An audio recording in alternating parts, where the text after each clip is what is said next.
gelar daripada Siddhartha Gautama. Dan dia hitungannya manusia gitu kok. Ya memang manusia. Iya kan, jadi dia tuh guru gitu loh, Iya. bukan Tuhan gitu kan, si Siddhartha Gautamanya ini. Tapi kan lu nggak menyembah Buddha kan? Enggak. Iya enggak. Jadi Buddha nggak mengajarkan menyembah Buddha. Iya kok. Jadi yang saya dapat tuh agama Buddha tuh mengajarkan gimana kita berkehidupan sehari-hari gitu kok. Yang saya dapat selama ini. Iya. Nah, yang mau saya tanyakan tuh kalau dalam agama Islam, berarti kan itu bertentangan sama agama saya sebelumnya kok. Pertentangannya gimana? Saya agak berdoanya tuh ke dalam diri gitu kok. Jadi bukan meminta, bukan bukan.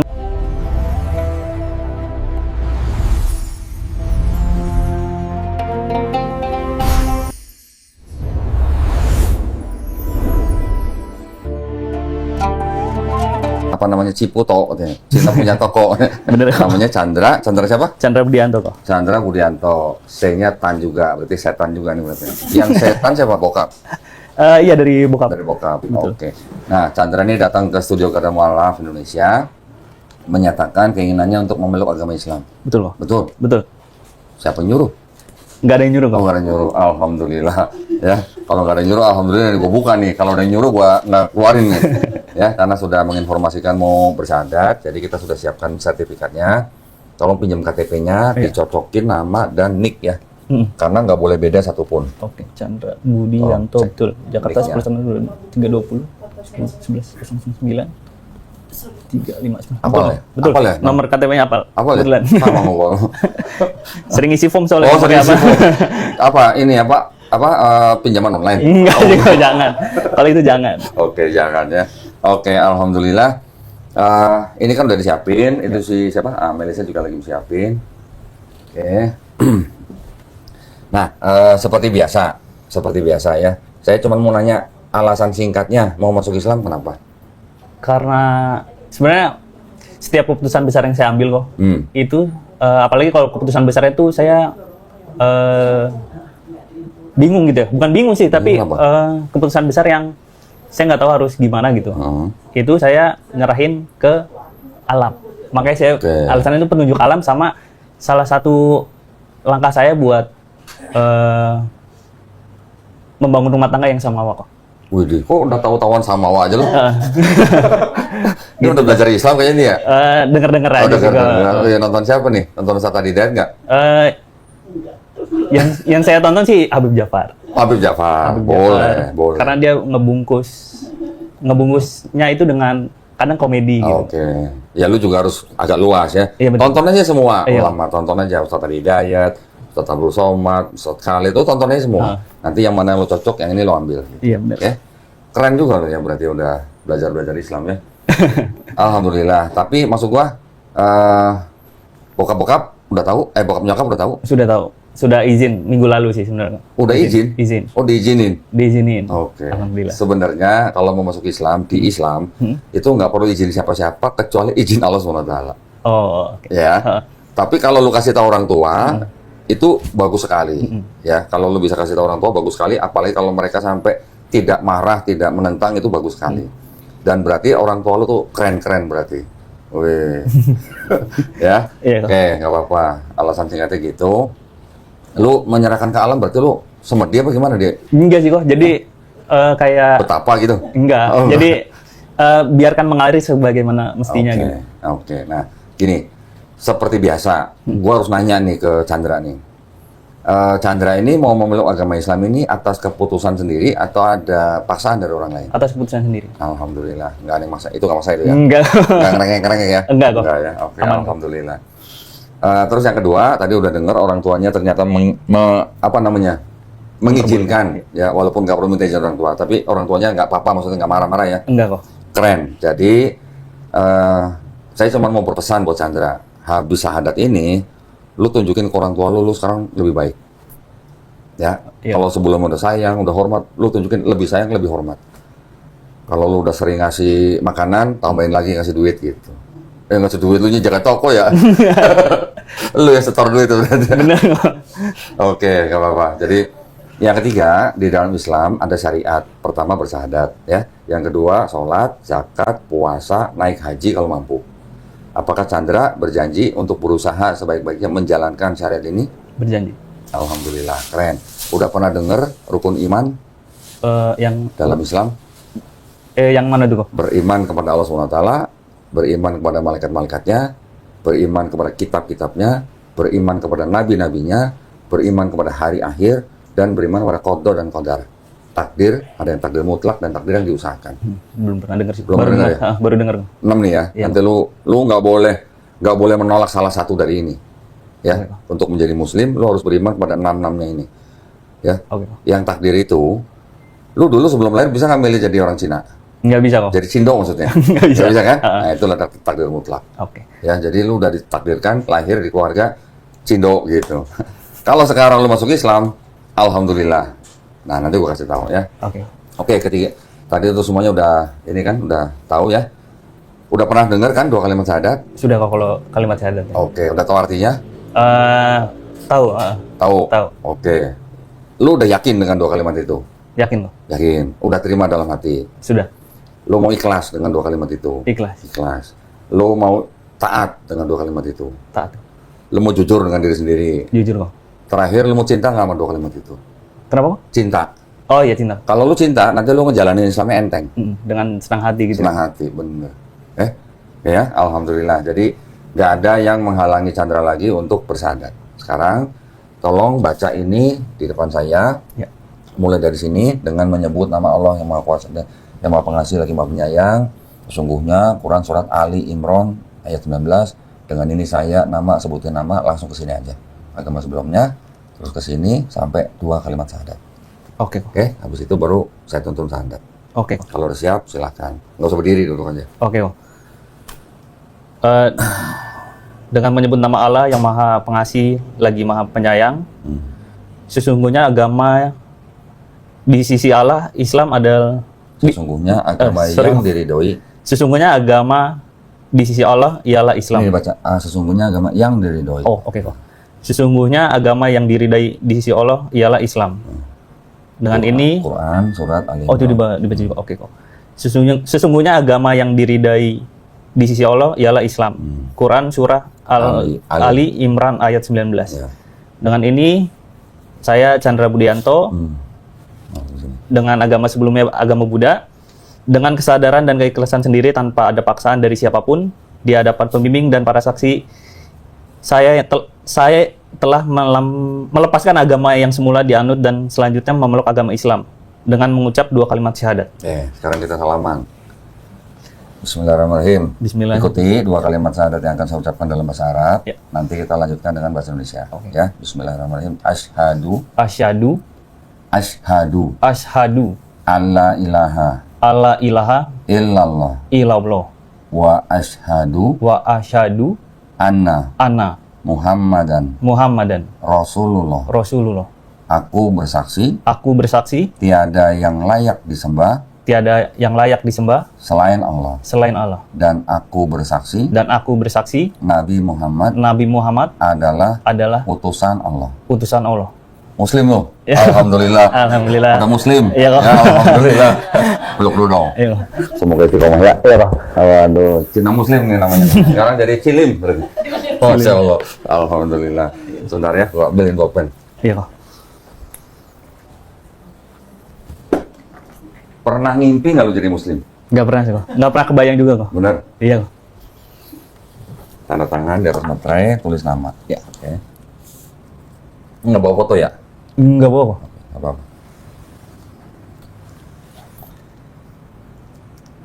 Ini sertifikat langsung dikasih.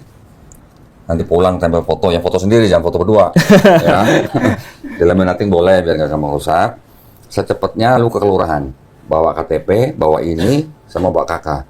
Oke. Cari petugas Dukcapil. Pak, saya mau ganti kolom agama di KTP. Gitu. Oke. Oke, nggak sampai sejam jadi. Oh, bisa ditunggu ya kok? Ditunggu aja, ditunggu ya. Ini gua scan dulu ya. Oke, tadi gua bilang lo udah jadi Cina Muslim lo. Muslim tahu artinya apa? Belum tahu kok. Muslim itu artinya orang yang berserah diri kepada penciptanya. Oke. Berserah diri. Tadi kan lu udah beriman pada Allah nih. Allah ini kan pencipta kita semua nih. Benar. Ya. Lu cuman berserah diri kepada kehendak pencipta. kehendak pencipta itu apa? Itu tadi sholat, zakat, puasa, naik haji aja kalau mampu, dan aturan-aturan lain gitu lah. Oke. Kalau lu bersalah diri, lu tinggal ngikutin aturan-aturan itu. Gitu. Itu namanya bersalah diri. Kalau dilarang jangan dikerjain gitu. Ya. Oke. Seperti dulu lu ngikutin aturan di sekolah, aturan orang tua misalnya gitu. Dengan lu berserah diri, lu disebut muslim, orang yang berserah diri kepada pencipta kita. Orang yang berserah diri. Ya, orangnya ya. Iya, orang. Islam agamanya atau ajarannya. Orangnya muslim. Jadi muslim itu orang yang berislam, orang yang berserah diri kepada penciptanya. Islam itu artinya berserah diri. Oke. Ya. Selain itu selamat, damai, patuh, taat, tunduk kepada siapa? Kepada pencipta kita. Itu artinya. Oke. Baru tahu ya? Baru tahu. Kasian banget ya. Udah umur segini baru tahu ya. Tapi alhamdulillah itu artinya segala puji milik Allah ya. Alhamdulillah Chandra umur segini sudah dikasih tahu. Masih banyak orang yang sampai puluhan, umur 60, 70 baru tahu. Berarti lu beruntung lu, umur segini udah tahu lu. Tahu di awal. Tahu ya. Nah, Lebih awal. maksudnya gini. Kita dulu waktu lahir, ya, semua bayi yang lahir itu sebenarnya fitrah. Fitrah itu artinya sifat asal manusia. Dia bisa jadi Buddha, bisa jadi Kristen, bisa jadi Yahudi atau Majusi kan orang tuanya. Benar. Nah, warisan agama gitu Warisan. ya. Tapi ketika nanti bayi itu besar, dia dengar soal Islam, dia nerima Islam, sampai dia masuk Islam, seperti Chandra hari ini, sebenarnya Chandra tuh nggak pindah agama, tapi Chandra tuh kembali ke fitrahnya manusia. Fitrahnya manusia itu apa? Muslim. Manusia lahir kan nggak bisa apa-apa. Dia cuma bisa berserah diri kepada penciptanya kan. Lu bisa segede gini kan karena dititipin ke orang tua lu aja. Benar. Betul? Dirawat. Nah, dirawat gitu kan. Iya, benar. Nah, orang yang bukan Islam, ketika dia bersahadat, kayak Chandra tadi, dosa-dosa lu, dari mulai lu puber, ya, sampai hari ini, dosa-dosa lu udah hilang semua, diampunin. Di Islam kita pahami begitu, ya. Tapi kebaikan lu nih, lu nolong orang, lu nolong siapa misalnya, itu tetap dicatat sebagai pahala kebaikan. Keren nggak lu? Keren kok. Hah? Nggak ada yang keren. Oh, keren. Ya nggak ada yang keren, apa namanya, nggak ada yang nggak keren dari Islam gitu. Ya jadi itu bukti Allah pencipta kita tuh maha adil gitu. Buat orang yang mau beriman. Ya. Jadi nanti lu sekarang setelah bersahadat, lu tinggal belajar Islam secara bertahap. Nggak usah buru-buru. Iya. Habis ini hari ini bersahadat, besok jadi imam nggak boleh gitu ya. Harus belajar pelan-pelan. Bertahap ya. lah gitu ya. Bertahap. Nanti tenang, ada guru yang kita kirim. Cibinong mah deket lah. Ya, kita kirim guru ke rumahnya Chandra. Kalau boleh orang tuanya. Iya. Belajar di rumah. Lu sambil jualan, kalau lagi nggak ada orang beli, lu belajar gitu. Ya. Dan kan belum sunat. Iya, kok belum. Segera tentuin jadwalnya. Kasih tahu Suci. Mbak Suci, saya mau sunat tanggal sekian, jam sekian gitu. Nanti sama dia didaftarin. Oke. Lu tinggal datang, siap dipotong gitu aja. Tinggal bawa diri kok. Nggak ada yang sakit, pokoknya nggak ada yang sakit. Lu datang bawa motor, bisa pulang naik motor. Nggak usah naik ambulan. Ya? Oke, kok siap. Tenang aja. Atau mau sunat di rumah juga boleh. Kalau lu nggak sempet. Home service gitu. Iya. Kalau lu nggak sempat ke klinik, lu tinggal tentuin jadwalnya Mbak Suci. Mbak Suci, saya mau sunat tanggal sekian, jam sekian. Dokter kita datang ke rumah lu. Kalau perlu bokap lu sekalian sunat. Nggak apa-apa, beneran. Serius. Iya. Jadi kita bisa kirim dokter ke rumah untuk sunat di rumah, semuanya gratis, nggak ada yang perlu dibayar. Oke. Ya kalau kasih minum aja boleh lah. Ya. Tapi nggak ada yang harus dibayar, semuanya dari kita yang bayar. Oke. Oke? Oke kok. Ada pertanyaan? Sebenarnya ada beberapa pertanyaan tentang Islamnya sih kok. Boleh. Karena saya kan awam nih kok hitungannya. Apa? Yang mau saya tanya tuh ini kok. Tunggu sebentar. Sebelum nanya, gua kasih ini dulu ya. Boleh. Nah, sebelum nanya, nanti habis ini baru kita boleh tanya jawab ya. Ini boleh dimasukin dulu. Oh iya. Jangan lupa ya, segera ganti KTP. Iya. Nanti kalau KTP yang baru udah jadi, tolong difoto kirim ke Suci. Oke, siap. Ya. Karena itu penting. Yang pertama lu gua kasih ini. Buku tuntunan sholat lengkap. Ya, lu harus baca semua. Oke kok. Ini nanti lu bisa baca apa kalimat niat, nanti buat wudunya gimana, sholatnya gimana, macam-macam sholatnya gimana, ya. Ini ada buku Juz Amma. Juz Amma itu surat-surat dalam Quran yang masuk dalam Juz Amma. Bisa surat-surat yang agak pendek. Nah, ini ada buku Iqra. Buku Iqra ini nanti jembatan supaya lu bisa baca Quran dalam bahasa Arabnya. Nah, ini kayak buku zaman kelas 1, kelas 2 SD lah, mengenal huruf Arab.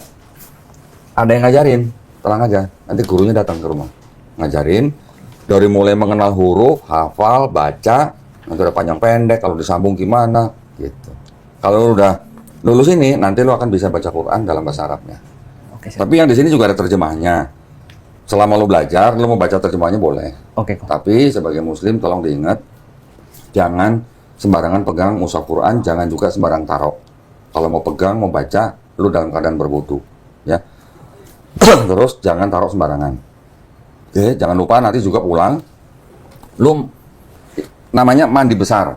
Nah, ya mandi besar itu apa? Menghilangkan hadas besar. Lu kan baru syahadat nih. Nanti pulang, sebelum mandi lu berniat dalam hati, ya. Saya berniat mandi besar untuk menghilangkan hadas besar lillahi ta'ala. Udah cukup gitu. Nanti lu baca niat dalam bahasa Arab di situ ada. Oke, kok. Ya. Terus karena lu belum karena lu belum sunat nih, gua kasih sarung nih buat habis sunat nih. Ya, ini persembahan dari BHS Tex, ini sarung atlas. Nah, nanti kalau buat habis sunat cocok inilah. Biar silir gitu maksudnya. Ini ada sejumlah uang, ya. Uang ini adalah disebut uang zakat. Di dalam Islam kita ada sistem namanya uang zakat yang diambil dari muslim-muslim yang sudah memenuhi syarat, dan uang zakat itu dikumpulin dan dibagikan kepada 8 macam orang. Salah satunya adalah orang yang baru masuk Islam seperti Chandra. Ya, walaupun lu punya duit, lu nggak boleh nolak. Okay. Jangan dilihat jumlahnya, nggak sampai 0M. Tahu Bu, 0M? Hah? 2 miliar. Oke, tadi udah dikasih buku, lu pelajarin, lu baca semua, lu bisa praktek pakai ini. Nah, kalau lu baca bukunya belum hafal, nanti lu praktek sholatnya pakai sajadah ini, ada tulisannya, ada bacaannya. Lu boleh nyontek gitu. Lu sekolah nyontek nggak? Sering nggak? Dikit lah. Oh, dikit. Yang ini boleh nyontek kalau belum hafal. Okay. Tapi kalau lu sholat ke masjid jangan bawa ini. Nanti sebelah lu nyontek juga. Ya. Ngelirik nanti. Sebisa mungkin kalau sholat di masjid, pakaian yang bagus, jangan ada tulisan di baju kita di belakang. Oke? Karena itu mengganggu konsentrasi orang yang di belakang lo gitu. Jadi baca nanti. Nggak boleh. Ya. Oke, ini gue masukin ya. Yo. Oke, sekarang silakan mau nanya apa. Sebenarnya masalah apa sebutannya kok? Apa? Sunat. Bukan kok. Masalah yang sholat juga sih kok ini. Sholat apa? Kalau dulu saya agama Buddha, nggak tahu ini agama Buddha yang selama ini saya dapat gitu ya kok. Mungkin awam juga gitu, nggak begitu dalam. Gue juga bukan ahli Buddha. Lu jangan nanya Buddhanya ke gua. Kalau saya doa dulu tuh, saya doanya ke dalam diri saya. Bukan ke, istilahnya bukan ke atas gitu kok ya. Maksudnya kalau loteng gitu? Iya, bukan. Jadi, Tuhan, iya bukan ke Tuhan gitu. Gue mau nanya lu nih. Iya, kok. Selama lu jadi Buddha, lu tahu nggak Tuhan lu namanya siapa? Nggak tahu kok. Nah, itu. Karena yang saya tahu Buddha itu sendiri kan artinya yang sadar gitu ya kok. Yang tercerahkan. Yang tercerahkan, yang sadar gitu. Dan Buddha itu adalah gelar daripada Siddhartha Gautama. Dan dia hitungannya manusia gitu kok. Ya memang manusia. Iya kan. Jadi dia tuh guru gitu, Iya. bukan Tuhan gitu kan, si Siddhartha Gautamanya ini. Tapi kan lu nggak menyembah Buddha kan? Enggak. Iya enggak. Jadi Buddha nggak mengajarkan menyembah Buddha. Iya kok. Jadi yang saya dapat tuh agama Buddha tuh mengajarkan gimana kita berkehidupan sehari-hari gitu kok. Yang saya dapat selama ini. Iya. Nah, yang mau saya tanyakan tuh kalau dalam agama Islam, berarti kan itu bertentangan sama agama saya sebelumnya kok. Pertentangannya gimana? Saya agak berdoanya tuh ke dalam diri gitu kok. Jadi bukan meminta, bukan meminta sih gitu kok intinya. Kalau dalam agama Islam tuh gimana kok? Kalau di Islam kita mengenal Tuhan yang Maha Pencipta ini, yang menciptakan langit, bumi, dan manusia kita ini semua nih, punya nama. Nama siapa? Allah. Allah. Ya, kita sering sebutnya Allah Subhanahu wa Ta'ala. Nah, di dalam Islam justru Allah tuh malah seneng kalau kita minta. Seneng. Justru makin banyak minta, Allah makin dengar. Itu kalau pantas dikasih kalau lu pada saat itu insya Allah dikasih. Tapi kalau belum pantas atau belum waktunya, lalu jangan maksa gitu. Jangan suudzon. Suudzon itu berprasangka buruk gitu maksudnya kepada Allah Subhanahu wa Ta'ala. Ya. Kita sebagai manusia ciptaan, kita sudah dikasih rezeki dan kesempatan yang sama. Lu mau beriman nggak beriman, lu dikasih kesempatan yang sama. Lu kerja keras, lu bisa kaya. Lu mau pintar ya lu belajar gitu. Semua dikasih kesempatan yang sama. Tapi di dalam Islam, lu boleh minta, sangat boleh. Malah lu sangat seneng kalau lu minta. Nah, nanti lu belajar ya. Ada saat-saat yang bagus gitu untuk kita minta. Macam-macam. Nanti lu kalau udah baca, pasti nanti lu tahu, oh pada saat ini minta itu lebih mudah dikabulkan misalnya. Tapi kapanpun lu mau berdoa di luar sholat, silakan. Lu mau berdoa minta apa aja. Silakan. Lu kan juga orang tua nih sekarang belum Islam. Iya kok, betul. Sekarang kan lu kan lagi nggak punya dosa nih. Ya. Kalau orang lagi nggak punya dosa, banyak-banyak berdoa. Itu insya Allah cepat dikabulin. Dan yang pertama-tama lu doain orang tua lu. Supaya mereka sehat, supaya mereka panjang umur. Dan yang terpenting supaya mereka apa? Menjemput hidayah. Jadi muslim. Oke. Itu yang paling penting. Iya. Yang kedua, doain ibu, doain gua. Yang tua-tua dulu nih maksudnya nih. Yang muda-muda belakangan aja gitu. Ya, doain semuanya teman-teman. Doain juga yang nonton. Maksudnya apa? Lu kan lagi nggak punya dosa nih. Dosa lu nih sekarang 0. Lu kayak kertas putih, nggak ada tulisan apa-apa. Nah, lu yang nulis dengan segala apa? Segala kebaikan. Segala perintahnya lu jalanin, larangannya lu jauhin. Itu namanya, apa namanya? Orang yang berserah diri kepada penciptanya. Boleh minta. Banyak-banyakin minta. Mumpung dia nggak punya dosa. Ya. Iya kok. Oke, nah, analoginya begini. Dulu kan nggak, lu kalau masih kecil. Kalau lu kan suka main misalnya, pulang-pulang cemong gitu. Terus bilang sama nyokap lu, "Mah, ke mall yuk," gitu. Kira-kira nyokap lu mau nggak ngajak lu ke mall kalau lu cemong? Nggak, dimandin dulu. Nah, dimandin dulu. Ya kayak gitu lah. Lu kalau minta sesuatu kepada pencipta, lu jangan sampai cemong dulu gitu. Jangan lagi cemong gitu. Cemong itu artinya apa? Lu banyak dosa, atau banyak kotor, atau banyak apa gitu. Oke kok. Kayak gitu. Kalau lu apa namanya nanti nih, ibarat kalau lu udah punya anak lu nggak cemong, udah bersih, udah wangi, lu bawa kemana-mana kan lu seneng juga ngasih lihat anak. Ya itu kan. Bener kok. Ya. Iya kok. Apalagi? Sama doanya yang dimaksud tuh harus maksudnya sholat atau bisa di waktu kapan aja kok? Kalau sholat itu ada bacaannya. Nah itu tadi yang bacaan di sajadah itu bacaan sholatnya. Okay. Jadi sholat itu ada rukunnya. Rukun itu artinya aturannya.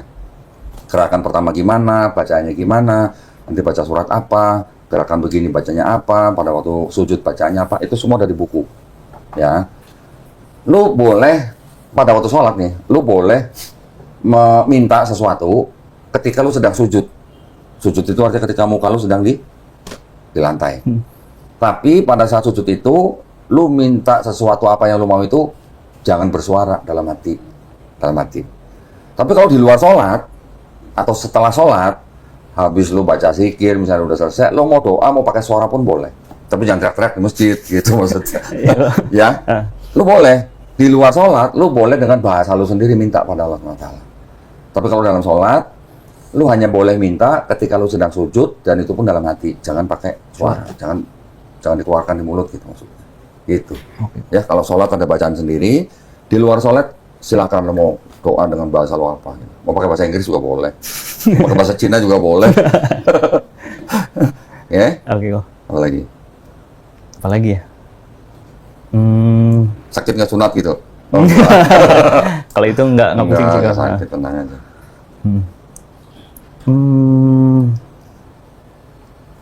Apa?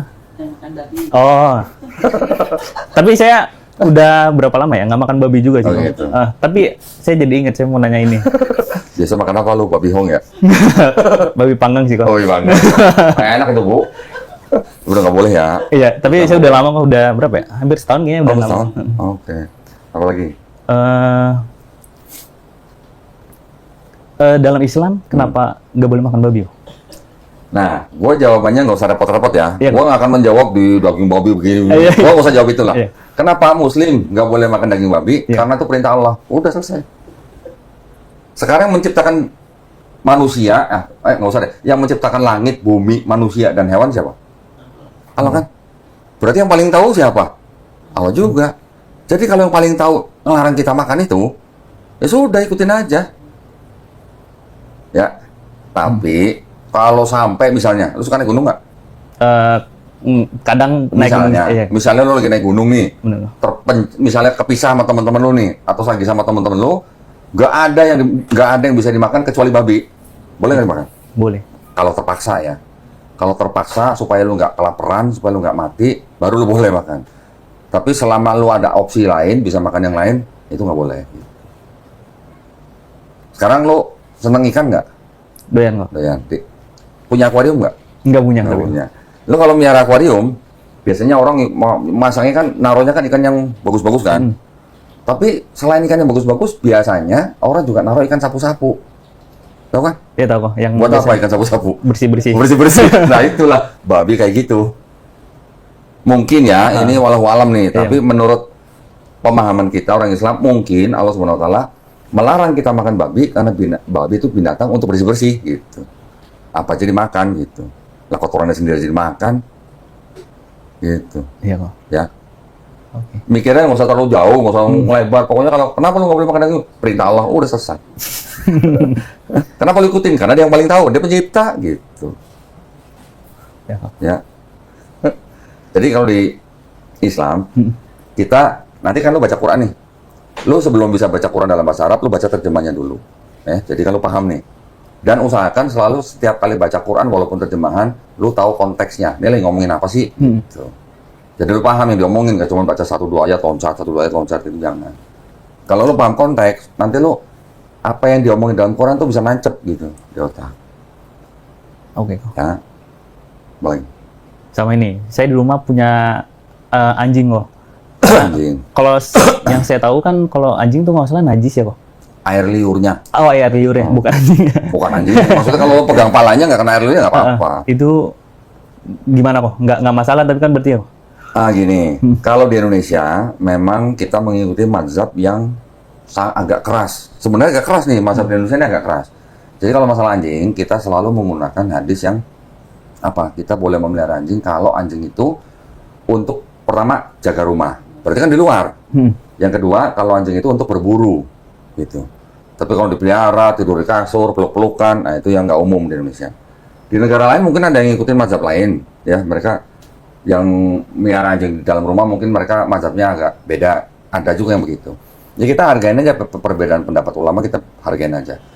Tapi maksud gua semenjak hari ini lu kalau bisa jaga jarak, artinya jangan kayak sebelumnya gitu loh, ya anjing jilat-jilat muka lu gitu jangan.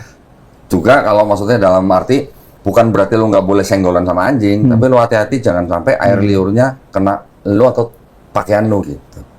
Karena kalau di Islam yang kita tahu ketika bejana itu apa ya, kayak baskom gitu ya. Wadah. Ya.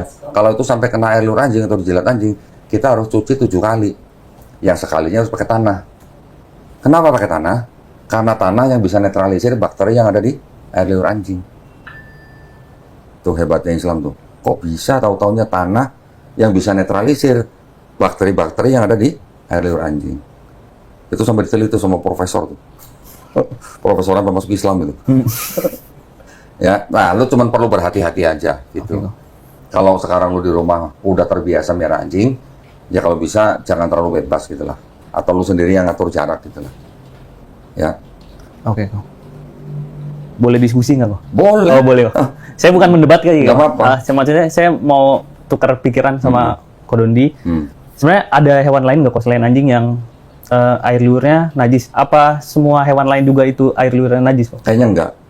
Kucing termasuk yang enggak. Enggak gitu. najis. Kalau lu dijilat kucing nggak apa-apa. Nggak perlu dicuci sampai 7 kali sama tanah enggak. Gitu.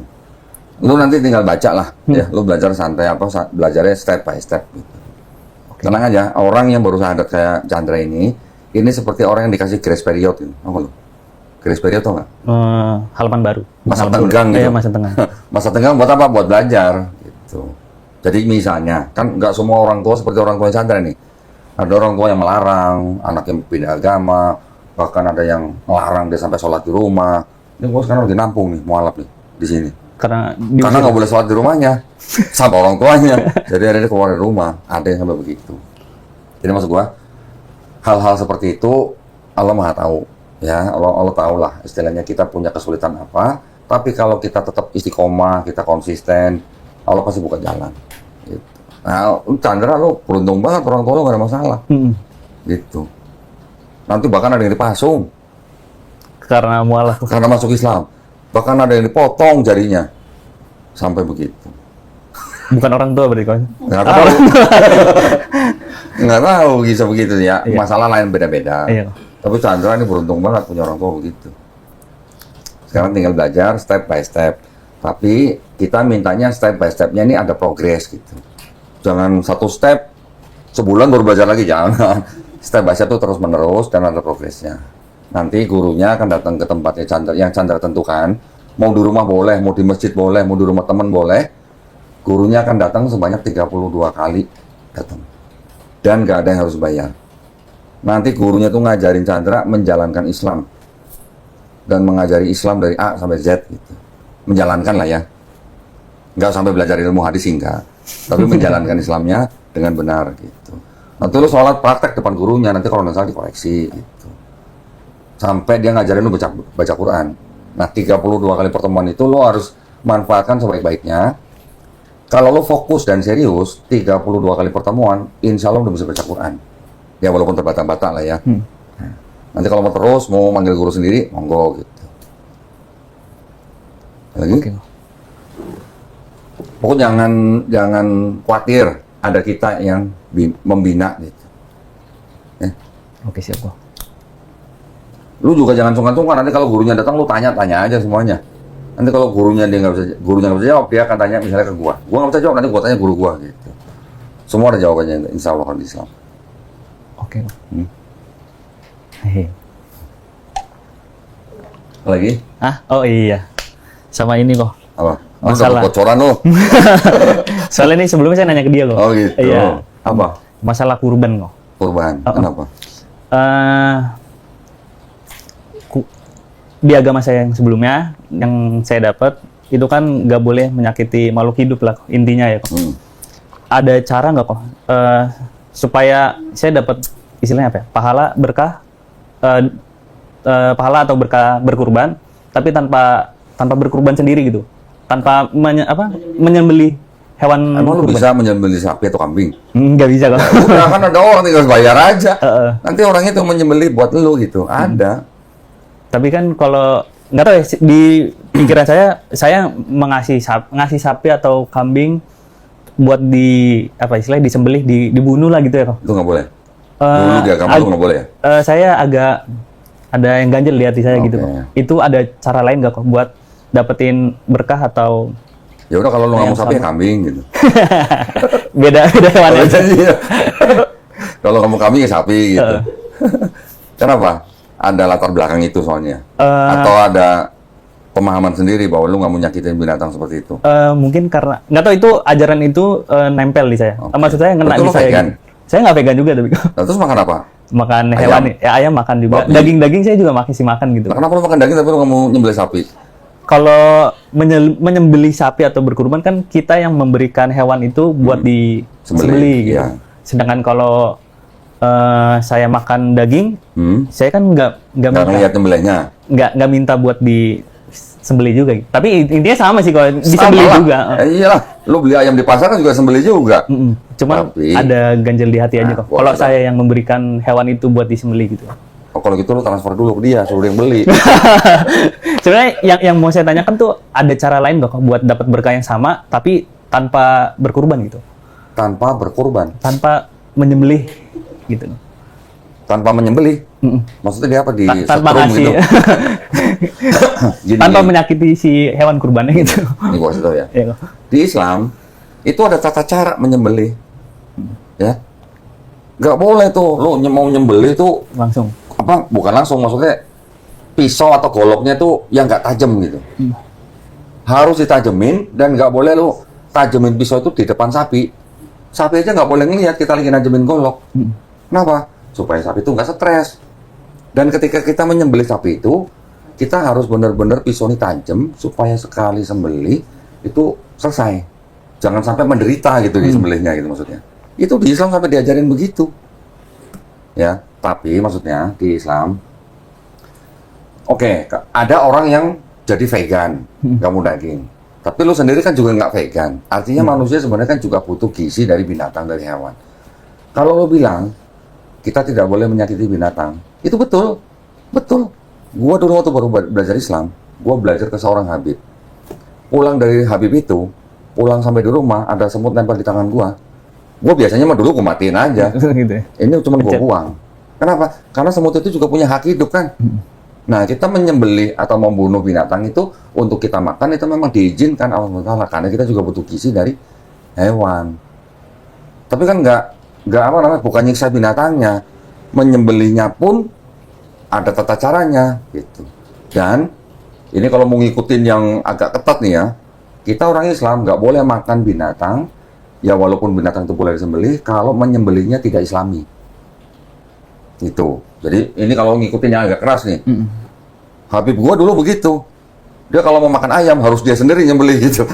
Ya tapi kan kita tahu lah, kita di sini mayoritas Islam. Mereka menyembelih binatang juga pakai Bismillahirrahmanirrahim misalnya. Jadi kita masih ada yang kendor, ada yang ketat gitu aja.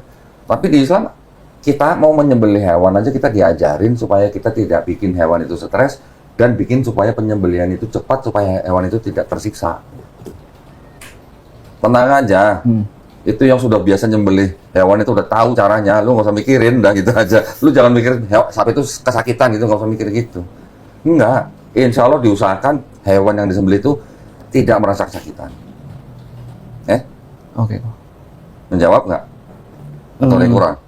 Sebenarnya agak kurang sih kok. Masih galau? Masih ada yang ganjel kok. Ya udah, lu nggak usah ngelihat, penyembelihannya nggak usah lihat. Kalau itu. Iya. Anggap aja seperti keadaan sebelum ini, lu makan daging, tapi lu nggak ngeliat penyembelihannya kan? Ya udah, seperti itu aja sih. Tapi kalau berkorban itu wajib nggak? Nggak wajib. Nggak wajib, nggak kan? wajib. Tapi kalau lu berkorban, pahalanya besar sekali. Gitu. Oke. Ya, belajar. Makanya belajar step by. Gue bilang kan belajar step by step gitu nanti. Nanti dengan pelajaran yang lu dapat tentang sesuatu hal, nanti lu akan tahu, oh kita boleh melakukan ini, itu hikmahnya apa gitu, hikmahnya gitu. Ya, Oke. pelan-pelan, Iya. tenang aja. Apa lagi? Sebenarnya ini saya bagus gitu. Sebenarnya bagus sih kok. Apanya? Dosa-dosa yang saya sebelumnya itu dihapuskan. Menang banyak dong. Tapi Menang banyak nih kayaknya. tapi itu bertentangan kok sebenarnya sama yang Sama apa? saya pegang selama ini. Apa tuh? Karena yang saya pegang selama ini dosa itu sebenarnya nggak tahu ini pandangan saya kok, tapi saya disclaimer dulu. Dosa tuh sebenarnya Hilang. nggak bisa dihapusin kalau menurut saya kok. Karena ya itu perbuatan buruk yang kalian lakuin, ya kalian harus tanggung konsekuensinya gitu kok. Jadi saya agak ganjel kalau Karena dosa itu sebelumnya lo mungkin percaya reinkarnasi. Betul? bisa jadi kok. Kalau lo baik, lahir jadi manusia lagi. Kalau lo jahat, lahir jadi kecoa gitu misalnya. Gitu kan? Bisa. Itu mungkin yang mempengaruhi pemikiran Chandra. Tapi kalau di Islam gini, Allah menciptakan alam semesta termasuk manusia. Yang paling mulia itu kan manusia, karena manusia diberi akal dan pikiran. Manusia juga diciptakan dikasih free will, kehendak bebas, bisa milih. Ya. Tapi Allah SWT juga memberikan petunjuk. Lu gue ciptain, tujuannya apa? Ngapain lu diciptain gitu? Kalau di Islam kan nggak ada reinkarnasi nih. Iya. Ya. Percaya nggak di dalam diri kita ada rohnya? Kalau saya Belum. enggak sih kok. Terus kalau enggak, orang kenapa bisa hidup bisa mati? Hukum alam kok. Hukum Karena manusia yang namanya lahir pasti ada, yang namanya kelahiran pasti ada kematian gitu. Kalau saya Oke. mikirnya. Iya, tapi kan lu nggak pernah tahu lu matinya kapan. Bener loh, setuju. Lu nggak? Bener. Lu mulai dari suku apa aja lu nggak bisa milih tadi kan? Bener. Kalau lu istilahnya kalau lu apa ya, janin ketika di rahim ibunya, kalau dia nggak punya roh, gimana dia hidup? Apa cuman apa tadi? Ada organ, ada jantung, tumbuh segala macem. Terus ketika dia lahir hidup, dari mana akal pikirannya? Kan ada juga orang yang lahir istilahnya nggak sempurna, dia mungkin apa punya kekurangan kebutuhan khusus, dia tidak seperti kita gitu misalnya, bisa punya akal pikiran yang normal. Ada kan orang lahir begitu? Ada. Siapa yang bikin? Allah. Lu mau bilang reinkarnasi? Kalau reinkarnasi, gua akan tanya, populasi di bumi, populasi manusia di bumi, makin banyak, makin dikit. Makin harusnya sama nggak sih? Karena ada kelahiran, ada kematian. Oke, tinggian mana tingkat kelahiran sama kematian? Saya nggak punya datanya kok. Yang jelas pasti tinggian tingkat Kematian. kelahiran. Oh, tinggian kelahiran. dong. Ya kan? Pasti Berarti- jauh lebih tinggi tingkat kelahiran. Berarti populasinya harusnya menambah. Nambah kan? Iya. Nah, sekarang aja kita bisa tahu lah, tinggal cek di Google sekarang berapa populasi manusia di bumi. 8 miliar lebih misalnya. Dulunya kan nggak segitu. Makin lama makin banyak. Kalau pakai rumus reinkarnasi, orang baik jadi manusia, orang jahat jadi binatang misalnya. Nah, kalau populasi tambah banyak, yang baru-baru itu dari mana?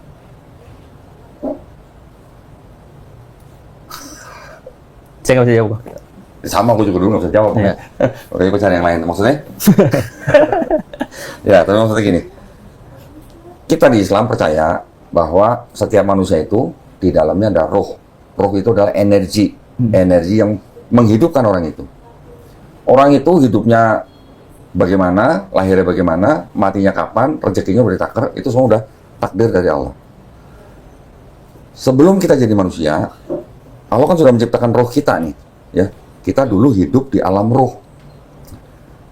Waktu di alam roh, Allah Subhanahu wa Ta'ala tuh sudah pernah nanya sama roh kita dulu. Bukankah aku ini Robmu? Gitu. Bukankah aku ini Tuhanmu? Roh kita dulu ketika hidup di alam roh, kita dulu sudah pernah syahadat. Betul. Allah Subhanahu wa Ta'ala adalah Rob kita. Nah, waktu masih di alam roh. Terus ketika setelah janin jadi, roh kita ditiupkan kepada janin ini. Jadilah lahir Chandra. Tapi ketika kita lahir, kita nggak ingat dulu udah pernah bersyahadat. Ketika hari ini Chandra bersahadat, sebenarnya Chandra itu sedang mengulang ikrar yang dulu diambil waktu masih jadi roh.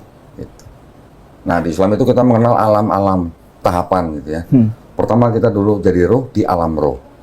Ketika kita dimasukkan ke dalam janin, kita hidup di alam rahim. Kan dulu pernah kan di rahim kan?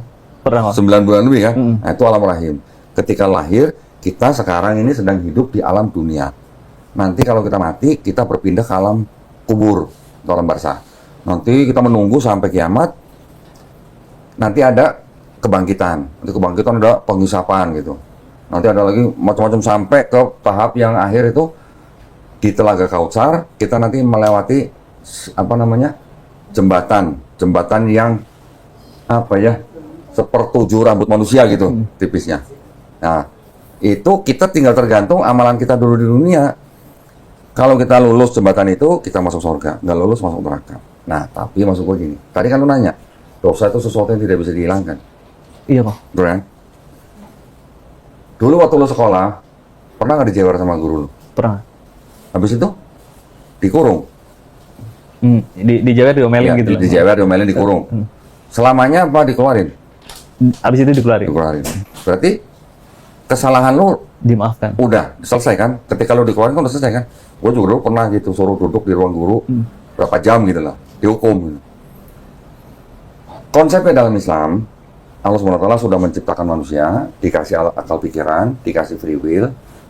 Tujuannya manusia dan jin, ya. Jin ini makhluk gaib juga, ciptaan Allah SWT. Tujuan manusia dan jin diciptakan, itu untuk apa sih? Kira-kira? Allah menciptakan manusia dan jin itu apa? Untuk apa? Hanya untuk beribadah kepada penciptanya. Hanya untuk beribadah. Beribadah itu tidak hanya sholat. Macam-macam. Beribadah itu sholat, zakat, puasa, naik haji, itu juga naik ibadah. Lu bantu orang miskin, itu juga ibadah. Lu kerja cari nafkah buat istri lu, buat keluarga lu, itu juga ibadah. Itu artinya ibadah. Artinya, lu dikasih aturan, supaya apa? Supaya lu selalu bisa beribadah, selalu mengingat pencipta lu gitu. Tujuannya apa? Dulu kan kata lu, kalau kuliah suka nyontek gitu kan? Dikit gitu misalnya kan? Ketika lu lagi kuliah, kan lu nanti akan menghadapi ujian akhir. Sebelum lu ujian akhir, kalau lu dikasih kisi-kisi, kira-kira kemungkinan lu lulus tinggi apa enggak? Tinggi. Tinggi. Karena sudah dapat kisi-kisi sebelumnya. Nah, orang yang disebut muslim, artinya orang yang berserah diri kepada penciptanya, dikasih aturan, lu kalau mau lulus ujian di dunia, supaya nanti lu masuk surga, dikasih kisi-kisi. Kisi-kisinya apa? Itu tadi sholat, zakat, puasa, naik haji dan segala macam. Ada aturan lain, nggak boleh membunuh, nggak boleh memperkosa, nggak boleh merampok, dan sebagainya. Itu semuanya ada aturan. Itu sebagai kisi-kisi, supaya nanti lu pulang ke rumah yang bener gitu.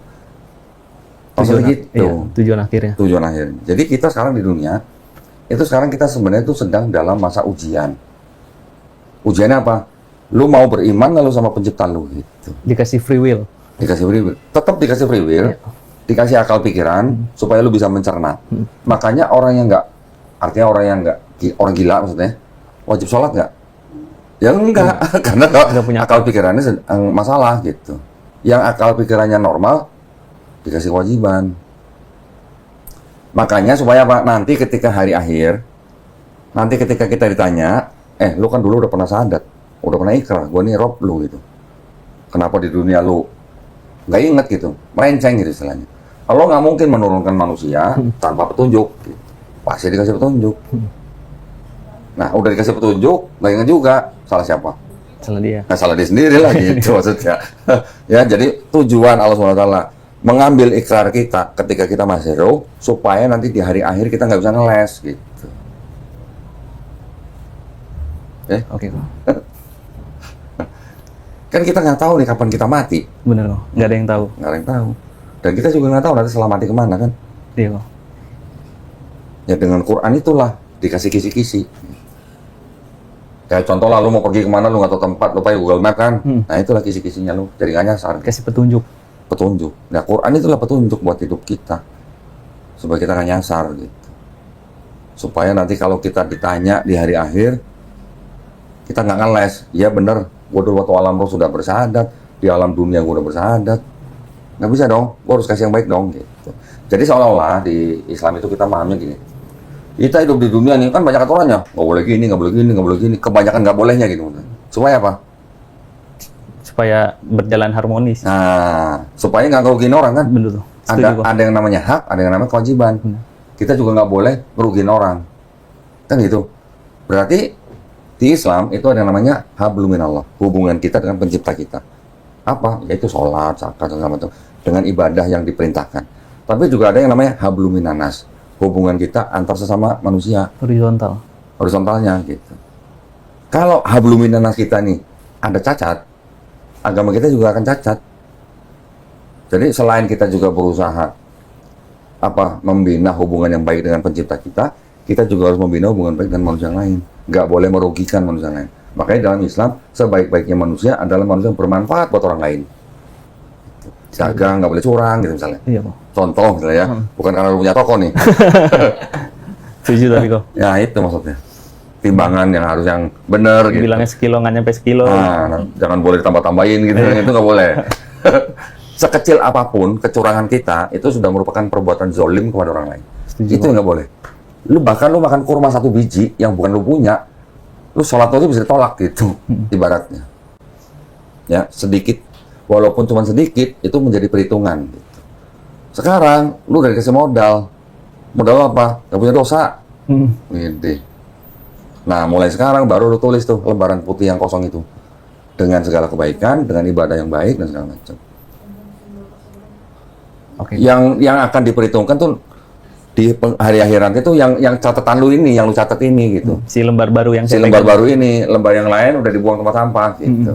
Yang dipakai lembar baru ini. Ya. Oke, Pak. Mudah-mudahan menjawab pertanyaan nih. Menjawab kok. Jawab ya. Islam begitu, makanya kita beriman kepada yang gaib. Gaib itu artinya apa? Yang nggak kelihatan mata. Yang nggak kelihatan. Ya, jin, malaikat. Malaikat kan nggak kelihatan. Roh, nah kita juga punya roh gitu. Nah, ilmu tentang roh, manusia itu sangat sedikit ilmunya tentang roh. Bahkan Nabi sekalipun ilmunya sedikit tentang roh. Semua ilmu roh itu ada di Allah SWT, penciptanya. Contoh, kalau misalnya lo kerja di pabrik, misalnya pabrik TV misalnya. Ketika lo mau jual TV itu, lo kan harus menyertakan buku panduan untuk pakai TV itu. Quran itulah buku panduan gitu. Untuk hidup di dunia ini, buku panduannya Quran. Supaya apa? Ada buku panduan biar apa? Lu kalau pakai TV jangan diceburin kolam ya, gitu. Iya dong, kira-kira gitulah. Iya kok. Di Amerika dulu gua pernah baca orang jual mobil, pabrik mobil nih jual mobil. Ada bukunya, tapi di bukunya nggak ditulis ini mobil nggak bisa jalan sendiri gitu, nggak bisa nyetir sendiri gitu misalnya. Orang beli mobil terus dia pakai, dia nggak pegang setir begini aja. Duduk di belakang, jadi penumpang. Karena di buku petunjuk nggak ditulis. Kecelakaan kan? Orang yang kecelakaan itu nuntut yang bikin mobil, menang di pengadilan. Karena di bukunya nggak ngajarin gitu. Nah di Quran udah dikasih cerita begini nih, kalau ada begini harus begini, harus nginget beginilah, dikasih petunjuk ini. Terus di Quran juga disebutin taatilah Allah, taatilah Rasul. Taatilah Allah, kita ikutin perintahnya. Taatilah Rasul, kita ngikutin caranya. Gitu. Caranya di mana bacanya? Di hadis yang sahih. Nah, di hadis yang sahih, ini kan sudah di-compile sama imam-imam atau guru-guru kita zaman dulu lah. Menjadi mazhab-mazhab. Mazhab udah sampai sini, udah diajarkan, tinggal ikutin. Udah gitu aja. Jadi nanti guru yang datang ke rumahnya siapa? Chandra, sebenarnya dia juga udah ngikutin mazhab tertentu. Tapi kita nggak perlu tahu lah ini mazhab apa gitu. Karena nanti kalau lu udah mau belajar lebih jauh lagi boleh. Tapi selama lu baru belajar udah terima, ikutin dulu. Nanti kalau udah mulai bisa lancar, rutin, lu mau belajar lebih dalam lagi, monggo. Itu mazhab apa? Di Indonesia kebanyakan ikut mazhab Syafi'i. Gitu. Nanti lah itu menanti aja. Jangan sekarang. Malah puyak ntar. Ya. Oke kok. Di buku itu nanti dijelasin juga sholat itu kan ada yang namanya sholat fardu atau sholat wajib. Subuh, zuhur, asar, maghrib, isya. Berapa rakaatnya di buku itu semuanya ada. Tapi di luar sholat fardu ini nanti juga ditulis di buku itu nanti ada sholat-sholat sunnah. Sunnah itu artinya apa? Diikutin kita dapat pahala, nggak diikutin nggak apa-apa, nggak dosa gitu. Ya. Kalau diikutin, pahalanya begini gitu. Bahkan kalau yang sholat-sholat sunnah itu, untuk waktu-waktu tertentu, itu malah bisa punya, apa ya namanya, punya manfaat yang tinggi gitu. Contoh misalnya sholat tahajud, sholat duha, itu bagus sekali gitu. Untuk mengisi kekurangan-kekurangan, apa namanya, celah-celah di antara waktu-waktu itu gitu. Nanti pelan-pelan lah, pelan-pelan. Antara sholat rawatib dan sebagainya. Santai, belajar pelan-pelan, ya. Iya kok. Apalagi masalah dosa tadi gue lupa. Di Islam, selama lu hidup, lu kan dikasih free will nih. Lu mau ngikutin perintahnya, menjauhi larangannya, alhamdulillah.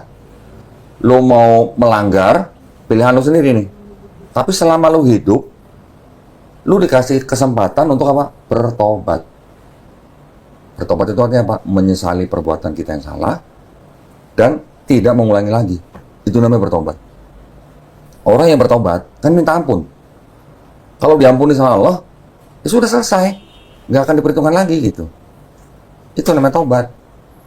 Tapi kalau sekarang bilang bertobat, besok ngulang lagi dikit-dikit, besok ngulang lebih banyak, itu mah belum bertobat gitu. Cuman di mulut doang. Cuma di mulut aja. Kalau orang bertobat harus benar-benar ada sholat tobatnya malah sekali. Nah, jadi ketika bertobat, minta ampun kepada Allah. Ketika Allah mengampuni orang yang bertobat ini, orang ini langsung dapat surga, udah gitu aja. Artinya sebelum mati dia udah sempat bertobat.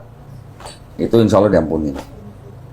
Apapun perbuatannya yang dia lakuin di dunia. Apapun perbuatannya. Tapi kalau pas mati dia belum sempat bertobat, lalu pertanggungjawabin dulu tuh dosa-dosa yang belum sempat bertobat tuh.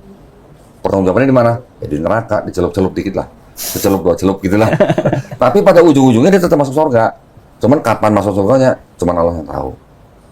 Tapi ada satu nih yang penting nih. Kalau orang dia tidak mau beriman, dia menyekutukan Allah SWT. Menyekutukan itu artinya apa? Menyembah selain Allah. Ya. Ketika dia mati, dia nggak sempat bertobat dari dosa itu, dosa besar itu. Itu namanya dosa syirik namanya. Ketika mati dia nggak sempat tobat dari dosa syirik, itu dia akan di neraka selama-lamanya. Nggak akan masuk surga. Gitu.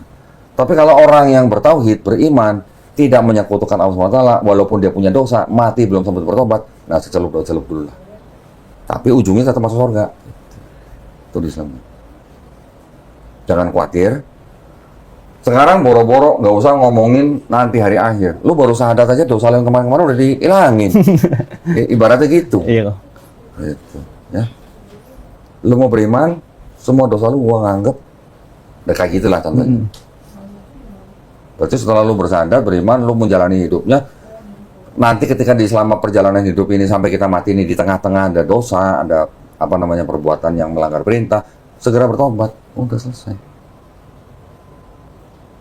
Jangan takut. Allah nggak ngeliat orang tuh sipit apa hitam apa rambut keriting atau enggak. Yang dilihat sama Allah SWT adalah takwanya. Takwa itu apa artinya? Menjalankan perintahnya, menjauhi larangannya. Seperti kita lagi jalan nih. Cibino kan banyak jalan rusak tuh ya. Jangan bukan nyindir, bukan nyindir. Kalau kita jalan, kan kita harus perhatiin jalan kita nih. Yang namanya bertakwa itu, kalau kita jalan, kita cari jalan yang mulus. Jangan sampai masuk lubang atau kena paku gitu. Kita jalan, kita tahu ada lubang nih. Kalau kita lewat lubang itu nanti kita bisa luka nih. Ya kita milih jalan. Nah itu namanya takwa. Seperti itu. Gitu. Ikutin perintahnya, jauhin larangannya. Oke kok. Cukup? Bentar lagi. Masih ada sih kok. Cuman nggak apa-apa nih kok. Nggak apa-apa. Cuma tunggu sebentar lagi aja nih. Tunggu sebentar ya. Tunggu sebentar ya. Diminum ya kok? Ya, ya.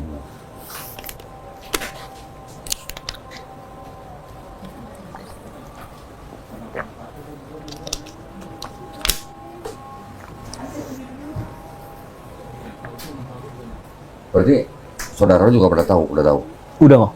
Kebetulan om saya juga mualaf. Oh gitu. Dari Buddha juga. Kalau dia dari Kristen. Oh dari Kristen.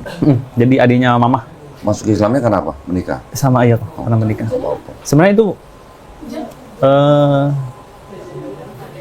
bukan boleh sih. Wajar nggak sih? Gini, masuk Islam karena menikah. Gua kasih tahu. Orang masuk Islam karena menikah itu tidak ada salahnya, tidak ada yang salah. Yang penting ketika dia sudah masuk Islam dia menjalani Islamnya, bukan bilang masuk Islam karena menikah habis masuk Islam terus nggak ngejalanin. Nah itu nggak boleh. Juga lu jangan masuk Islam karena orangnya. Sekarang masih cakep tuh. 30 tahun lagi kan belum tentu kan? Iya kok. Menua. Nah kalau dia udah nggak cakep, apa lu mau keluar dari Islam? Itu nggak boleh. Jadi masuk Islam karena menikahnya nggak salah, boleh. Tapi setelah lu masuk Islam, lu ngejalanin Islamnya. Setuju kok. Dan lu jangan salah ya. Ini kan kita orang Cina nih. Iya kok. Kita taunya kalau kita di Cina kan istri kan yang punya kewajiban ngelayanin kita, betul nggak? Termasuk nyuci baju, masak dan segala macam kan, begitu nggak? Iya kok. Di Islam, suami itu kan harus menjamin apa? Sandang, pangan, papan buat istrinya. Sandang apa? Baju. Papan apa? Rumah. Lu mau beli boleh, sewa boleh nggak apa-apa. Pangan. Makan kan? Bukan lu cuma ngasih duit suruh dia masak, bukan. Kalau di Islam bukan begitu. Kalau di Islam lu menyediakan pangan ya lu yang masak gitu. Lu yang belanja, lu yang masak, pokoknya sampai di meja buat istrinya makan. Itu yang namanya menyediakan pangan. Tapi kalau nanti istri lu mau masak buat lu nih, berarti istri lu tuh lagi bersedekah buat suaminya. Gitu. Kalau istrinya bersedekah buat suaminya harus tahu diri gitu maksudnya. Ya, iya kok. paham ya maksudnya. Jadi kalau istri mau nyuciin baju kita, mau masakin buat kita, itu istri kita lagi bersedekah buat kita. Kita harus tahu diri nih gitu. Kasih uang jajan lah gitu. Ya, iya kok. tahu ya. Apalagi? Kalau misalkan minta diulang katanya biar bisa dikasih suami masing-masing. Nanti ambil aja dari rekaman. Oh, dia mau kirim ke suaminya ya? Iya. Kan nggak ada ulangan lah. Apalagi, Kan? kalau misalkan sebagai muslim tapi nggak menjalankan sholatnya, itu termasuk dosa atau enggak? Dosa besar. Dosa besar. Dosa besar. Melalaikan sholat termasuk dosa besar. Tapi kalau sebagian besar ulama masih mengatakan bahwa kalau dia nggak sholat bukan berarti dia langsung kafir, enggak. Ya, itu tidak menggugurkan Islamnya, tapi itu termasuk dosa besar. Karena sholat itu hal yang utama, tiang agama. Tiang agama loh. Kalau tiang agama itu artinya apa? Pegangan. Nah iya, dasar yang kuat, tiang gitu. Kalau nggak ada tiang ya roboh atapnya gitu istilahnya. Sholat itu tiang agama. Dan ini gambaran ya, gambaran. Allah SWT merintah manusia untuk zakat, turun ayat. Merintah puasa, turun ayat. Ya, merintah haji kalau mampu, turun ayat. Tapi ketika merintah sholat, Nabi dibawa sampai ke Sidratul Muntaha. Dikasih perintahnya di sono, bukan turun ayat begitu aja. Nabinya yang dibawa ke atas, diundang sama istilahnya raja tertinggi gitulah. Diundang, dibawa, baru dikasih perintah sholat. Berarti apa? Sangat penting. Nah, itu. Oh, berarti sangat penting. Jadi sholat itu hanyalah apa? Bukti bahwa kita ini adalah orang yang muslim, berserah diri kepada pencipta kita, dan sebagai bukti bahwa kita tuh menghamba kepada pencipta kita. Menghamba dong. Bukti bahwa lu hamba Allah gitu. Lu punya temen nih misalnya nih. Kalau bercanda nih, ledek-ledekan misalnya, lu tepok paha lu gitu. Marah nggak? Enggak sih kok. Ini doang masa marah. Iya, enggak kan? Kalau tepok sini, marah nggak? Enggak. Tapi kalau paha lu ditolak gini, marah nggak? Marah. Kenapa? Nggak Kan sopan. sama anggota tubuh, kenapa marah? Iya juga ya. Nggak sopan sih tapi. Iya, kenapa nggak sopan? Kenapa kalau sini sopan, kalau sini sopan? Kenapa sini nggak sopan? Kita tahu ya. Karena kepala kita kan bagian tubuh kita yang paling mulia, betul? Bener, Pak. Setuju kalau itu. Ada otaknya kan? Bener. Kecuali kalau otak lu di sini, diginin baru marah lu ya. Iya benar, Pak. Karena kepala kita adalah bagian tubuh yang paling mulia, makanya Allah merintahin kita untuk sujud. Artinya apa? Kita diperintahkan meletakkan bagian tubuh kita yang paling mulia di tempat yang paling rendah. Supaya apa? Sebagai bukti bahwa kita menghamba kepada pencipta kita. Itu. Lagi pula, kalau kita sujud, itu bagus buat otak kita. Peredaran darah. Betul, karena otak kita kan butuh darah dan oksigen. Jantung kita di bawah otak. Kalau kita sedang duduk atau berdiri, jantung memompahkan darah dan oksigen ke otak. Iya benar, memang memompahkan ke otak. Tapi kalau kita nggak sujud, ini nggak sampai full. Bagian atas ini nggak optimal gitu. Optimalnya gimana caranya? Sujud. Ketika kita sujud, jantung jadi lebih gampang membawain darah dan oksigen. Kalau darah dan oksigen ke otak kita cukup, apa jadinya? Selain kita mengingat pencipta kita juga tenang, kita juga kreatif, gitu. Benar? Jadi Allah merintahin sesuatu tuh bukan gak ada hikmahnya, itu semua ada hikmahnya. Termasuk merintahin zakat, termasuk merintahin puasa. Oke kok. Apa lagi? Ini gua tambahin yang tadi jatuh nih. Oh iya kok. Coba dipakai kayak apa? Pengen lihat gua. Pengen lihat gua kayak apa? Ini coba? sebenarnya cara pakainya gimana? Asal Asal gitu. Wis. Kayak apa? Kayak jack malah jadinya. Lu pakai gitu lo ke masjid lu dipakai Pak Haji lu. Keren lo. Bener-bener ya, keren ya. Yang laki-laki, Bu, Cina, kalau dikasih ginian, begitu pakai, malah kelihatan lebih Cina. Yang perempuan juga begitu, Bu. Waktu datang nggak pakai hijab, oke, kelihatan Cina. Tapi ketika pakai hijab, tambah kelihatan Cina ya. Aneh itu, bener. Apalagi? cukup sih kok. Cukup ya? Pelan-pelan. Lu belajar pelan-pelan. Nanti kan lu simpan nomor gua. Iya kok. Ada apa-apa lu nggak jelas, tanya gua. Kalau gua bisa jawab, gua jawab. Kalau gua nggak bisa jawab, nanti gua tanya guru gua. Tenang aja. Ya, di Islam. Pokoknya kalau Islam tuh judul gedenya, berserah diri kepada pencipta. Oh, udah. Berserah diri itu artinya apa? Menjalankan perintahnya, menjauhi larangannya. Insya Allah kalau kita nggak rewel dalam menjalankan perintah dan menjauhi larangannya, insya Allah kita selamat. Udah. Gitu. Nggak cuma selamat dan sukses. Ikutin tadi tuh. Sholat, zakat, puasa, naik haji kalau mampu. Kalau sholat, zakat, puasanya lu bener, insya Allah lu bisa naik haji. Gitu. Rumus ya, rumus gampang ya. Tapi kalau lu sholatnya belang bentong, zakatnya nggak pernah jalan, puasanya belang bentong, boro-boro nanti lu naik haji. Ya. Oke kok. Puasa udah full ya, Mas. Serius? Bener? Iya. Training gitu. Sayang, ya tapi nggak apa-apa, belajar kan itu belajar ya. Tapi kalau kemarin lo ketika mau belajar puasa lo udah syahadat, pahala lo gede banget. Kemarin ketika lo training puasa, ya oke lah dapat pahala, tapi nggak seperti orang Islam yang berpuasa. Pahalanya beda. Gitu. Ini nggak nanya-nanya dulu ya.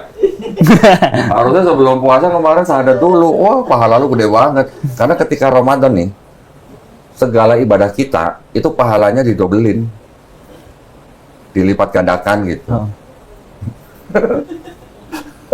Nggak apa-apa. Latihan kan? Iya latihan gitu. Iya, latihan. Tapi emang sebelumnya udah biasa ini juga sih kok apa? Intermittent kali gitu ya. Oh, intermittent. Jadi Emang lu dulu obesitas apa? Enggak juga sih, Coach. Emang jaga ini aja lagi timbangan naik terus gitu. Cie. Timbangannya naik terus. Ada orang yang dari sisi ilmu pengetahuan sampai menciptakan intermittent. Orang menciptakan intermittent berarti kan dia mencoba menyelesaikan masalah kesehatan orang kan? Betul. Ini ada perintah puasa sebulan. Kira-kira yang merintahin puasa ini tahu nggak manusia butuh puasa? Harusnya tahu, Bro. Nah, itu maksud gua. Begitu juga zakat. Ini kira-kira yang memerintahkan orang menunaikan zakat itu kira-kira tahu nggak itu ada kebaikan buat orang lain? Itu maksudnya. Ya. Iya, Pak. Oke, cukup. Kalau cukup, alhamdulillah. Ya Bu ya, saya tutup ya, izin ya. Ya.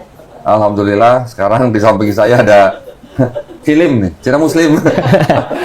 Alhamdulillah ya, Chandra sudah bersahadat, insya Allah istiqomah. Istiqomah itu artinya konsisten, ya. Dan insya Allah kita semuanya husnul khotimah, ya Bu ya. Husnul khotimah itu artinya apa? Mati dalam keadaan Muslim. Ya, mati dalam keadaan berserah diri kepada pencipta kita. Cita-cita kita mah gak jauh-jauh, gak tinggi-tinggi, cuma husnul khotimah udah gitu aja. Jangan sampai kita mati dalam keadaan syirik atau musyrik gitu. Jangan sampai kita meninggal dalam keadaan menyekutukan Allah SWT.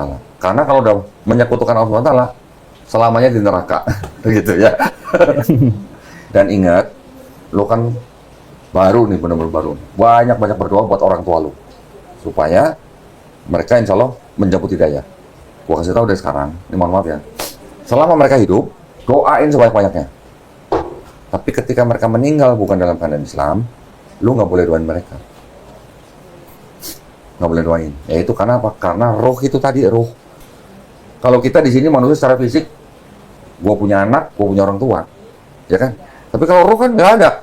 Roh ini tidur sama roh ini, punya anak roh ini kan nggak ada gitu loh. Roh itu kan suatu yang gaib. Jadi makanya nanti di alam sana, roh itu masing-masing. Makanya kita nggak boleh minta ampunan kepada keluarga kita, kerabat kita yang atau istilahnya yang tidak seiman dengan kita. Kalau sudah meninggal. Tapi kalau masih hidup, doain sebanyak-banyaknya. Ya. Iya. Kira-kira apa yang terjadi kok? Kalau misalkan saya mendoakan keluarga saya yang udah meninggal, yang beragama non-Muslim. Allah di Quran, surat At-Taubah 113, dibilang nggak pantas. Nabi aja nggak pantas mendoakan kerabatnya yang meninggal dalam keadaan musyrik. Nabi aja nggak pantas, apalagi kita gitu loh maksudnya. Ya. Oke. Nanti pelan-pelan. Oke, cukup? Cukup. Baik, alhamdulillah. Saya izin tutup ya. Terima kasih banyak atas perhatiannya dari para pemirsa. Para pemirsa yang tadi menyaksikan Chandra bersahadat juga mudah-mudahan semuanya juga mendapatkan pahala. Lu doain juga pemirsa, ya. Gua ngeliatnya ke sono nih. Lu doain pemirsa supaya pemirsa yang mungkin masih punya utang biar cepat lunas. Mungkin yang sakit biar cepat sembuh. Amin. Yang punya masalah biar cepat selesai. Amin. Ya, doain kita semuanya. Buat para pemirsa juga yang ingin mendukung perjuangan dakwah kami, dipersilakan untuk mengirimkan ke Bank Muamalat dengan nomor rekening 3030 300 300 atas nama Yayasan Kadar Mualaf Indonesia. Yang mau menyalurkan zakat lewat Kadar Mualaf Indonesia juga bisa, karena kita sekarang sudah menjadi mitra zakat Lasnas Dewan Dakwah ke nomor rekening 3030 600 600 atas nama Kadar Mualaf Indonesia zakat ya. Barakallahu fikum, semoga partisipasi para pemirsa diterima di sisi Allah Subhanahu wa taala sebagai amal jariah, dan mudah-mudahan kita semuanya dilindungi dan dirahmati Allah Subhanahu wa taala ya. Dan insya Allah kita semua dijadikan golongan manusia yang mengikuti apa yang sudah diturunkan Allah Subhanahu wa taala melalui Rasulnya, dan insya Allah kita dijadikan golongan manusia yang menjadi saksi keesaan Allah Subhanahu wa taala. Terakhir, supaya mudah-mudahan kita semuanya dilindungi dan dijauhkan dari api dan asap neraka ya. Baik, kalau gitu saya pamit undur diri. Habis ini ada ada 3 orang lagi mau syahadat lagi nih. Hari ini 4 nih. Masalah ya. Sampai jumpa lagi di channel Donitan dengan konten-konten yang lain. Mudah-mudahan membawa manfaat buat para penonton semuanya. Wabillahi taufiq wal hidayah. Wassalamualaikum warahmatullahi wabarakatuh. Waalaikumsalam. Selamat sekali lagi. Ini diterima. Hati-hati, ada Qur'annya. Ya. Ya, alhamdulillah. Ibu. Assalamualaikum warahmatullahi wabarakatuh.